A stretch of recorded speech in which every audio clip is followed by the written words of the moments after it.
ఇండియాకు Trump mass warning.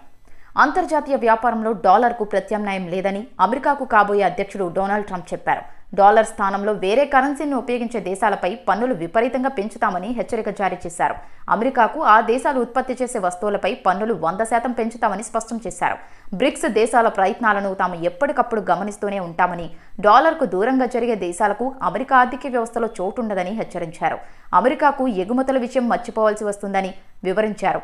అక్టోబర్లో రష్యాలో జరిగిన బ్రిక్స్ దేశాల సదస్సులో అంతర్జాతీయ లావాదేవీలలో డాలర్కు బదులుగా స్థానిక కరెన్సీ వాడాలని నిర్ణయించాయి.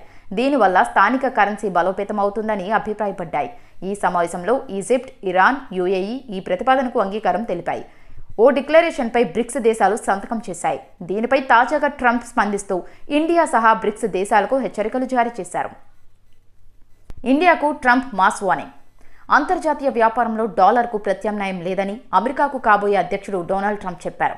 డాలర్ స్థానంలో వేరే కరెన్సీని ఉపయోగించే దేశాలపై పన్నులు విపరీతంగా పెంచుతామని హెచ్చరిక జారీ చేశారు. అమెరికాకు ఆ దేశాలు ఉత్పత్తి చేసే వస్తువులపై పన్నులు 100% పెంచుతామని స్పష్టం చేశారు. బ్రిక్స్ దేశాల ప్రయత్నాలను తాము ఎప్పటికప్పుడు గమనిస్తూనే ఉంటామని, డాలర్కు దూరంగా జరిగే దేశాలకు అమెరికా ఆర్థిక వ్యవస్థలో చోటుండదని హెచ్చరించారు. అమెరికాకు ఎగుమతుల విషయం మర్చిపోవాల్సి వస్తుందని వివరించారు. అక్టోబర్లో రష్యాలో జరిగిన బ్రిక్స్ దేశాల సదస్సులో అంతర్జాతీయ లావాదేవీలలో డాలర్కు బదులుగా స్థానిక కరెన్సీ వాడాలని నిర్ణయించాయి. దీనివల్ల స్థానిక కరెన్సీ బలోపేతమవుతుందని అభిప్రాయపడ్డాయి. ఈ సమావేశంలో ఈజిప్ట్, ఇరాన్, యుఏఈ ఈ ప్రతిపాదనకు అంగీకారం తెలిపాయి.